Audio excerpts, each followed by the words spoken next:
Test 2. You will hear a number of different recordings and you have to answer questions on what you hear. There'll be time for you to read the instructions and questions, and you have a chance to check your work. All the recordings will be played only once. The test is in 4 sections. At the end of the test, you will be given 10 minutes to transfer your answers into your answer sheet. Now turn to Section 1. Section 1.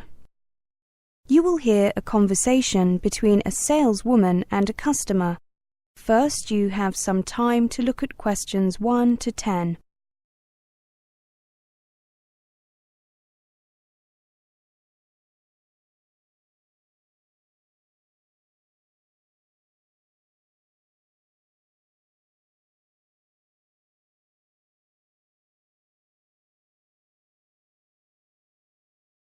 Now listen carefully and answer questions 1 to 10.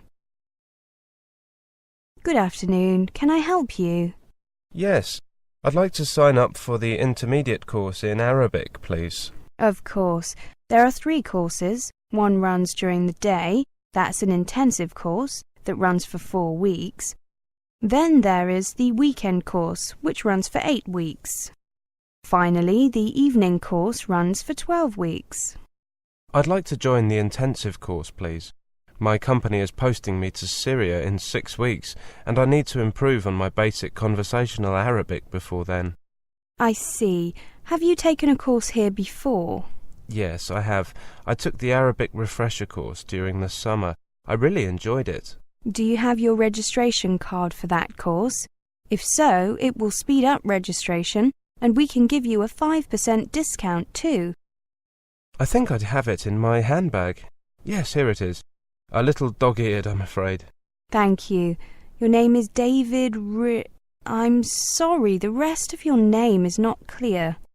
Rivers. Rivers. Ah, yes. OK, I have your details on the computer. Actually, my address has changed since I took the previous course.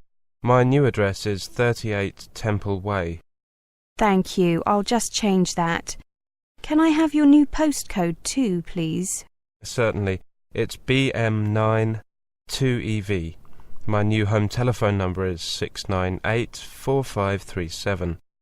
My mobile number is the same as before. That's 0987 375 633. That's right. It says here that the teacher was very impressed with you. Really? Ahmed was a great teacher. Is he still here?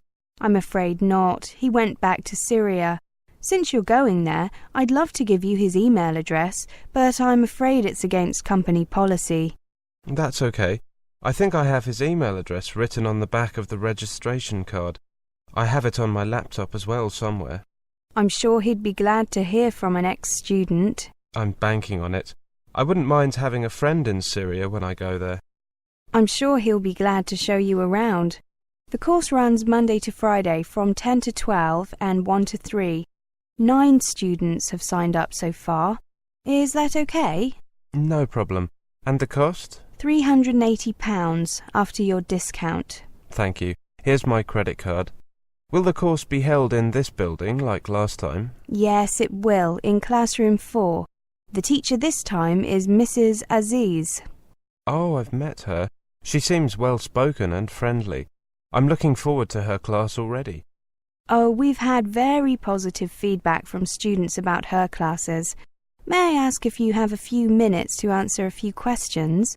We're conducting a survey of our clients. It won't take long, I promise. Oh, I'm not in a hurry. Go ahead.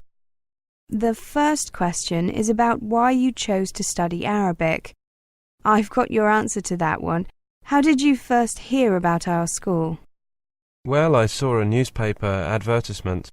I think it was in the Standard, and then I mentioned it in conversation with a friend who had studied French here, and she said she was very happy with the course. Oh, I see. What was your friend's name? Mary Wright with a W. Wright. Thank you. Do you think you would be interested in taking courses other than in Arabic? I doubt it. I need to speak a little French and German in my line of work, but I speak those languages to an acceptable level, so further improvement is unnecessary. I've always been interested in learning an Oriental language, like Chinese, but I don't really need either, so... What is important to you when selecting a school? Could you put these 5 items in order, please? 1 indicates the most important. Teachers is top of my list for sure. Recommendations from others. Yes, that's next. Teaching materials. No. Location. Then admin staff. I think a good teacher can make use of even quite poor materials, so that would be the least important to me. Any other important points that are not on the list? A welcoming reception area. Group size, perhaps up to 12 students. That's a big attraction for me. It creates a better atmosphere, friendlier, more personal. You know what I mean? Absolutely. Thank you very much for that. Here's a complimentary English-Arabic pocket dictionary with our thanks. That is the end of section 1. You now have half a minute to check your answers. Now turn to section 2. Section 2. You'll hear a presentation on the conference and meeting facilities. First, you have some time to look at questions 11 to 20.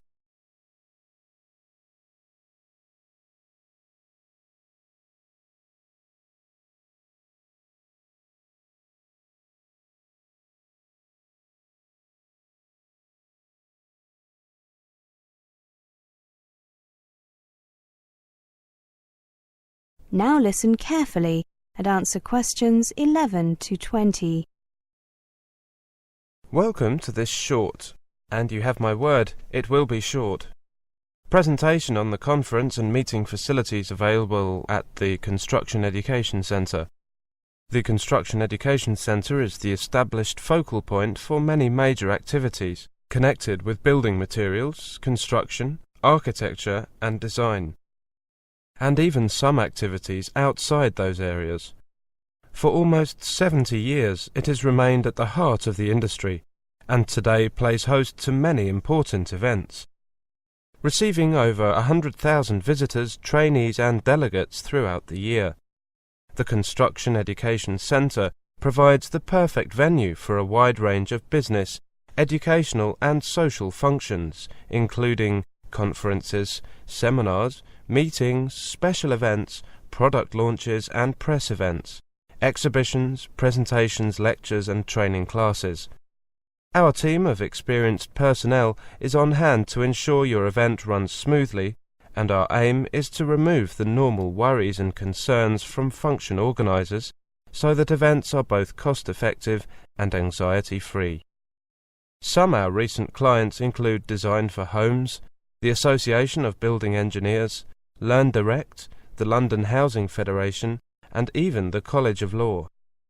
A full range of equipment is available for use, including a slide projector, which is available for half or whole days, video and monitor, 35mm carousel slide projector with infrared remote control and screen, flip charts and accessories, laser pointers and lecterns.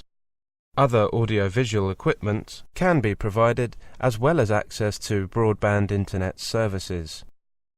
Details are provided on request. My business card is attached to the brochures you've been given. Allow me to provide you with a brief introduction to our range of rooms. On this slide you can see the main conference room. We call it the London Room. Spacious, isn't it?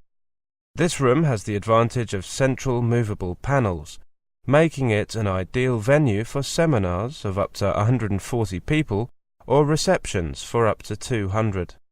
The suite may also be used for presentations.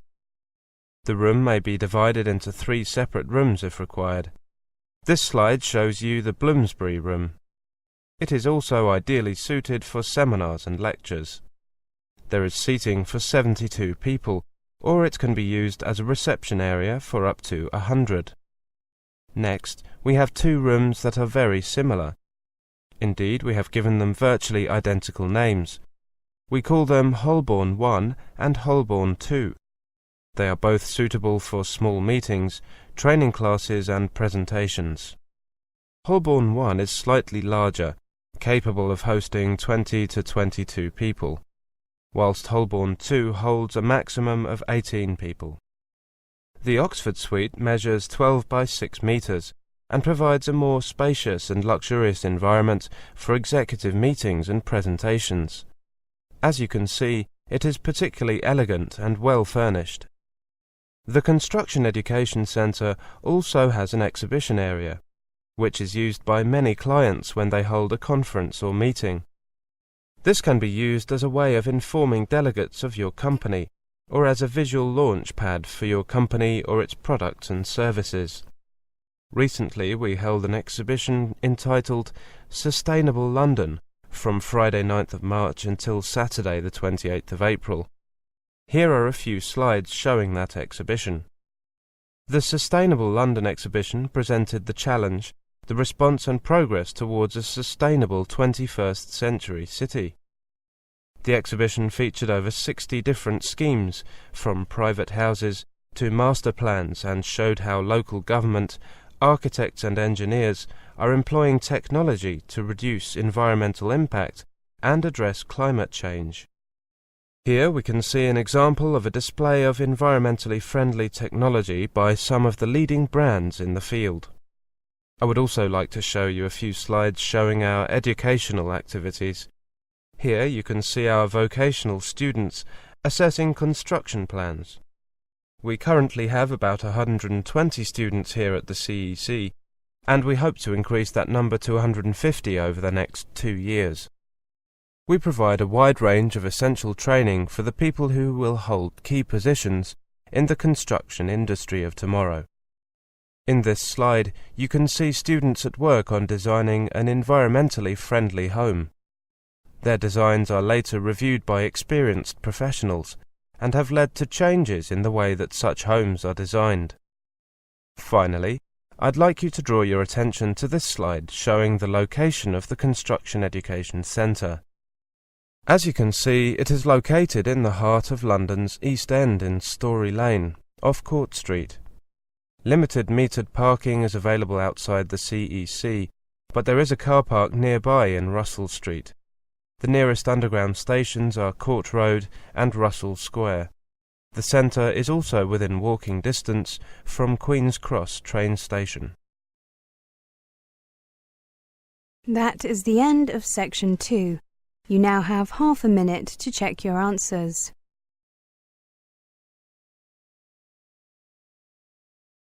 Now turn to section 3. Section 3. You will hear a conversation. First, you have some time to look at questions 21 to 30.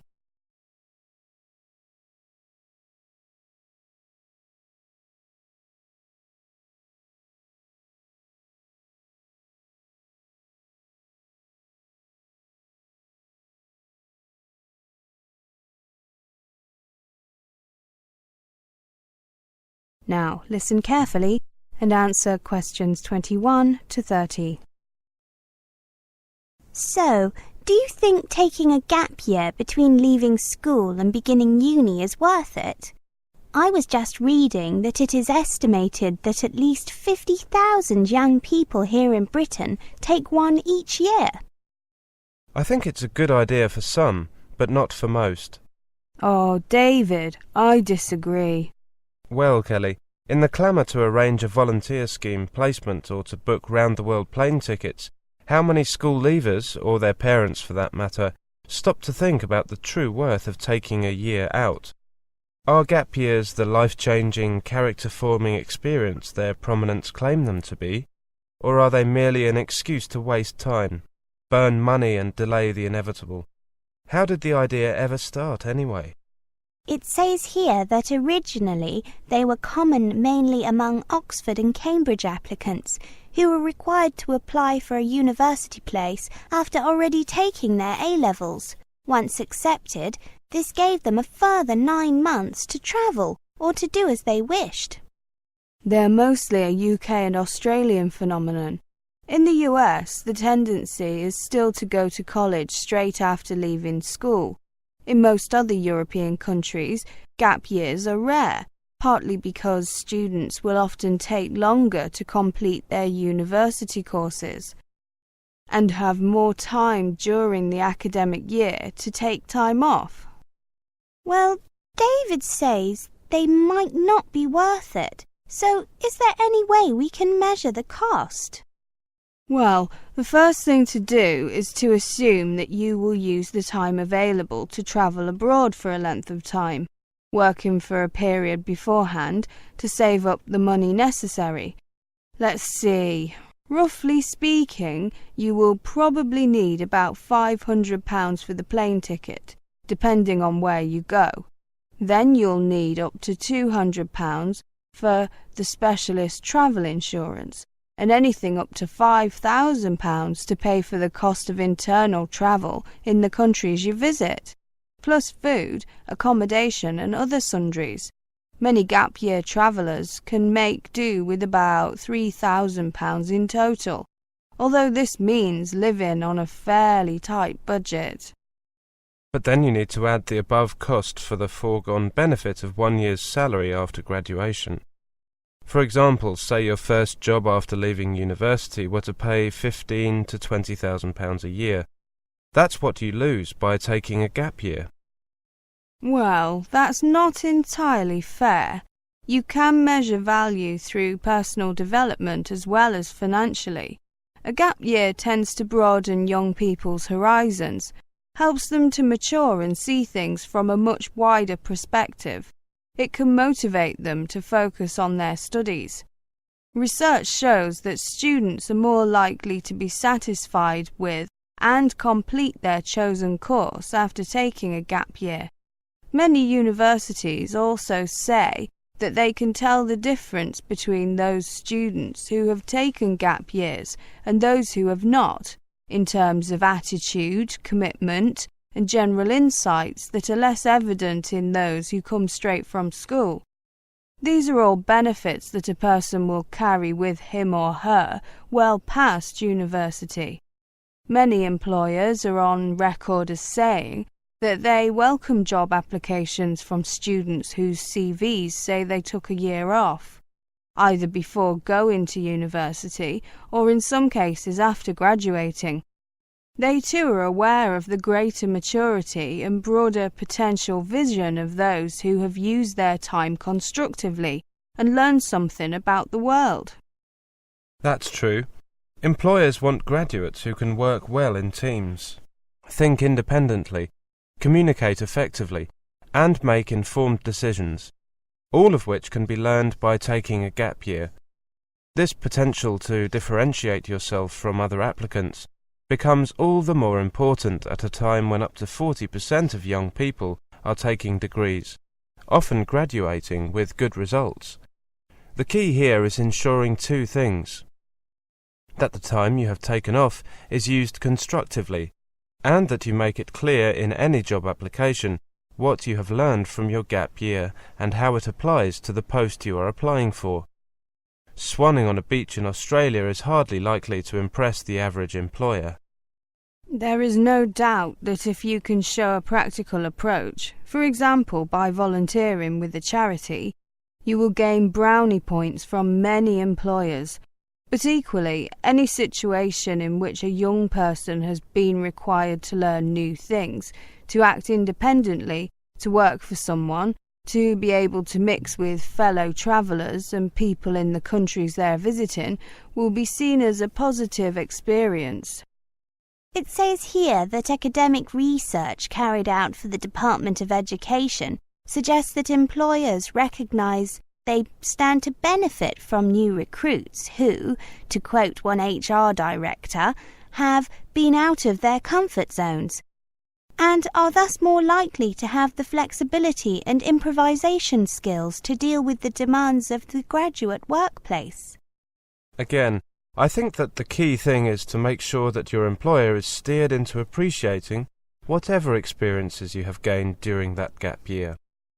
Clearly, telling a prospective boss that you're 6 months on a beach in Oz was awesome will put you in a disadvantage compared with another applicant who goes into great details about the business skills learned by working in a cafe in the same location. That is the end of section 3. You now have half a minute to check your answers. Now turn to section 4. Section 4. You will hear a lecture on prairie dogs. First, you have some time to look at questions 31 to 40.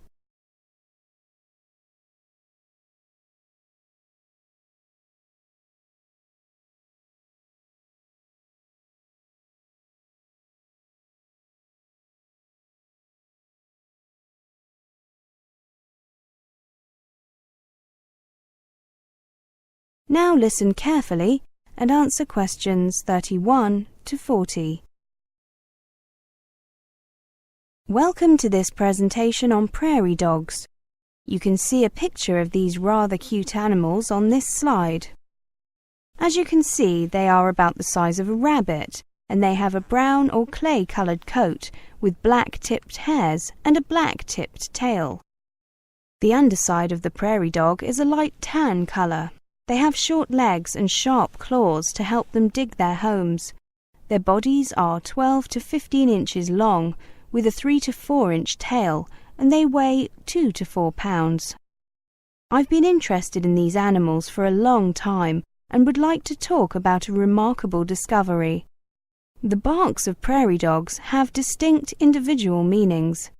Prairie dogs have different words for tall human in yellow shirt, short human in green shirt, coyote, deer, red-tailed hawk, and many other creatures.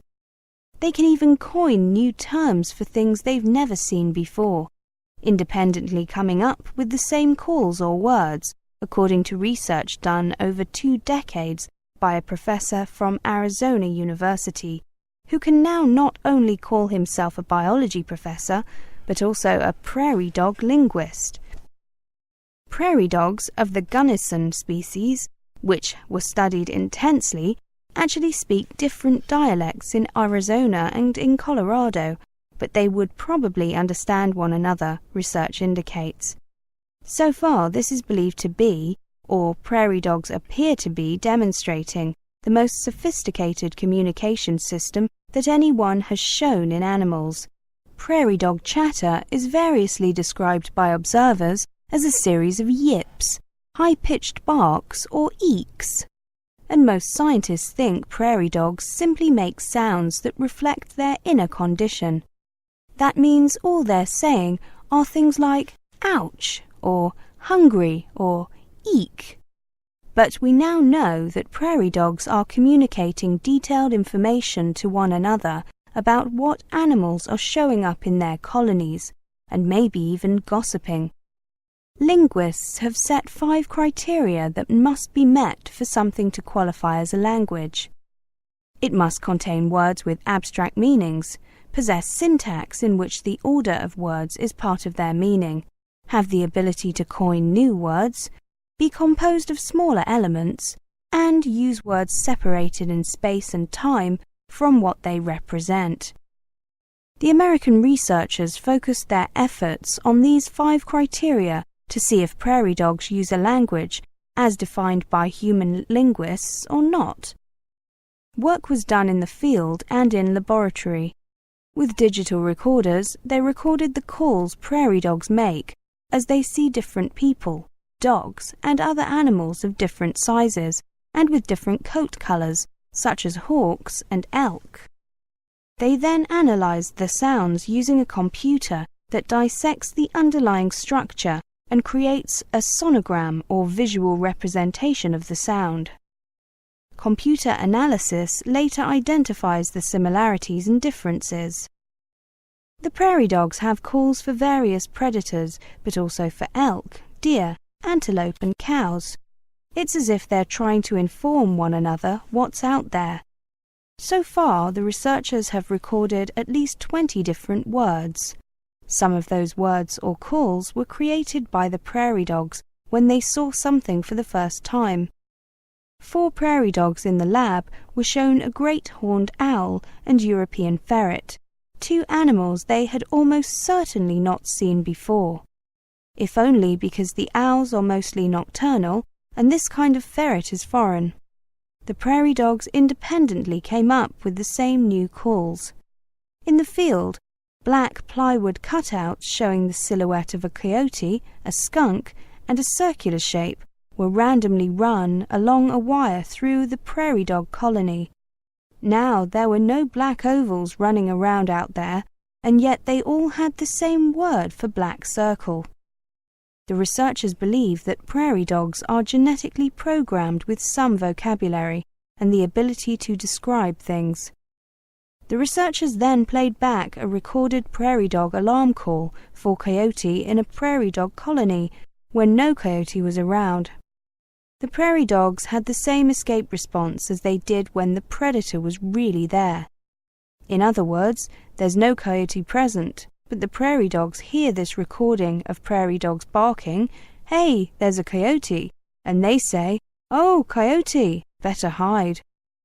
Computer analysis has been able to break down some prairie dog calls into different components, suggesting the creatures have yet another element of real language. The researchers are quietly confident that they will establish that the prairie dogs will meet the 5 criteria set by linguists. Then there will be conclusive proof that animals have language. That is the end of section 4. You now have half a minute to check your answers.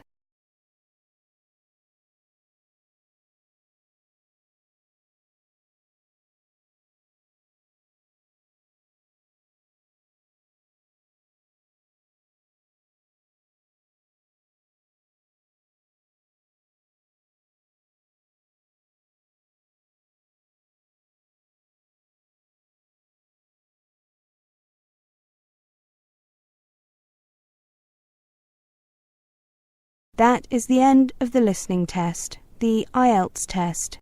You now have 10 minutes to transfer your answers to the listening answer sheet.